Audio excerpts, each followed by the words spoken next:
revenir sur le cas de ma très chère mère, qui est femme de ménage, et comme des dizaines de milliers de femmes de ménage très certainement. Elle doit partir avec une retraite à 100% pour vivre intensément sa retraite, le plus normalement possible.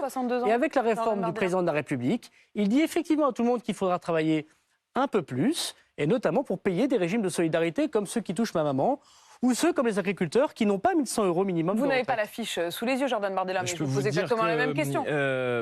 Ma mère fait des tâches aussi très difficiles, puisqu'elle est ATSEM dans les écoles, et même problème. elle a eu 60 ans il y a quelques jours. Et vous voyez, elle ne sait pas si elle va pouvoir partir à la retraite à la fin de l'année. Mais enfin, passons. Mais c'est justement ça le problème. Tout dépend à quel âge a commencé à travailler votre maman. Très tôt. Si elle commence à travailler entre 17 et 20 ans, elle partira à la retraite avec 60 ans et 40 annuités, si tant est qu'elle ait ces 40 annuités. Là où votre modèle est profondément injuste. Monsieur Bardella, excusez-moi, mais ça c'est le monde... C'est que vous ne dites jamais le nombre d'annuités. Mais pardon, monsieur Bardella... 65 ans avec combien d'annuités? Mais monsieur Bardella, sur votre exemple, il est dans un monde rêvé. Je comprends votre discussion, mais ma mère, par exemple, elle a aidé sa mère qui tenait un bar. Elle n'a pas été déclarée, peut-être que c'est pas bien, il y a 40 ans, elle n'a pas été déclarée à 100%. Ma maman, elle doit, alors qu'elle a travaillé à 16-17 ans, c'était comme ça dans les familles ouvrières.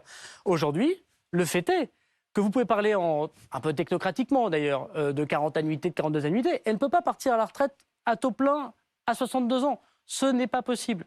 Donc il y a quelque chose d'injuste aujourd'hui. Et refuser de faire des réformes en disant la vérité aux Français, que les cadres devront travailler plus longtemps, que les gens qui sont dans des bureaux n'ont pas les mêmes métiers pénibles qu'avant, que le chauffeur de la RATP ou le chauffeur de la SNCF n'est pas le même métier pénible qu'il y a 30 ans. Dire la vérité aux Français. Mais ce n'est pas insulter les petites gens, c'est au contraire aider les gens du peuple. Mais vous savez très bien Pardon, que mais pour préciser les choses, à 62 ans, vous vous dites que la mère de Gérald Darmanin, puisque c'est d'elle dont il s'agit, pourra partir à la retraite. Bah oui.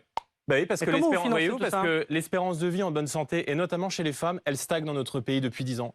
Et donc, c'est un choix qu'on assume. Mais comment vous financez c'est une réforme qui coûte 9 milliards d'euros. Par an. Et, bien sûr.